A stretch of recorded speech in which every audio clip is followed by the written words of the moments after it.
Rajini sir ரொம்ப இயல்பாக பேசுவார். எவ்வளோ இயல்பு அப்படின்னா, பேசிகிட்டு இருக்கும்போதே பேச்சு ஒரு ரூட்லேருந்து கட் ஆகி வேற ஒரு ரூட்டுக்கு போயிடும். திரும்ப ஓகே ஓகே பேச வேண்டிய ரூட்டுக்கு வந்துருவோம்னு திரும்ப வருவார். அந்தளவுக்கு இயல்பாக பேசுவார். ஆனால் ஒரு மனுஷன் 75 வயசில் இவ்வளோ கூட்டத்துக்கு நடுவில் எந்த ஒரு ப்ரிப்பரேஷன் இல்லாமல் பேசுகிறதுன்றது பெரிய விஷயம். கமல் சார் எல்லாரும் அறிந்தது புரியாத மாதிரியே பேசுவார் பல விஷயங்கள். இவர் என்ன சொல்லியிருக்காரு அப்படின்ட்டு அதை புரிஞ்சுக்கிறதுக்காகவே அந்த வீடியோ இன்னொரு வாட்டி பார்க்க வேண்டியிருக்கும். அப்படி டேரெக்டாக சொல்ல வேண்டியதெல்லாம் இன்டெரக்டாக சொல்லுவார். தளபதி இவர் எழுதி வச்சு மனப்பாடம் பண்ணிட்டு வந்து பேசுறது தான் சொல்லாங்க. அதுக்கேற்ற மாதிரி பாயிண்டாக தான் பேசுவார்.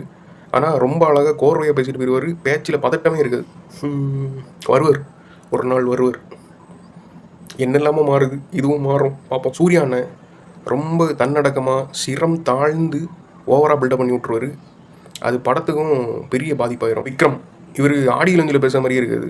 இது ரொம்ப நாள் கழிச்சு ஃப்ரெண்ட்ஸை மீட் பண்ண மாதிரி, இல்லை ஏதோ ஒரு கல்யாண வீட்டில் ரொம்ப நாளுக்கு அப்புறம் ஒரு சொந்தக்காரங்களை மீட் பண்ண மாதிரி, எப்படி இருக்கீங்க, நல்லா இருக்கீங்களா, சாப்பிட்டீங்களா அப்படின்ற ரேஞ்சில் ரொம்ப ஜாலியாக கேஷுவலாக பேசுவார். தனுஷ் இவர் நல்லா தான் பேசிகிட்டு இருப்பார். ஆனால் திடீர்னு என்னை வளர விடாமல் தடுக்க ஒரு கூட்டமே வேலை பார்க்குது, என் முன்னேற்றத்தை தடுக்க பார்க்காங்க, என் ரசிகர்களை தான் தீப்பந்தம், அவங்க இருக்க வரைக்கும் நான் போயிட்டு இருப்பேன் இப்படின்லாம் பேச ஆரம்பிச்சிருவார். யார் இவரை தடுக்கா, யார் இவர்கிட்ட பிரச்சனை பண்ணால் அதான் தெரியவே இல்லை. இது ஒரு ஆடியிலேருந்து பேசினா பரவாயில்ல, எல்லா ஆடியிலேருந்து இதான் சொல்லி. சிம்பு இவர் ரோலர் கோஸ்ட் மாதிரி ஆரம்பிக்கும் போது அழகாக மெதுவாக சூப்பராக ஆரம்பிப்பார். ஆனால் போக போக போக ஐயோ ஐயா போதிங்க ஓகே நிறுத்துங்க ஒத்துக்கணும் அப்படின்ற ரேஞ்சில் பேசிடுவார். இவரும் வர வர தனுஷ் மாதிரியே பேசிகிட்டு இருக்காரு. ஃபஸ்ட்டு ரஜினி சார் சொன்ன மாதிரி தான் ரொம்ப இயல்பாக அழகாக பேசிட்டு போயிடுவார். பேச்சில் எந்த ஒரு உள்ள அர்த்தமும் இருக்காது, எந்த பிரச்சனையும் இருக்காது, எந்த பரபரப்பும் இருக்காது.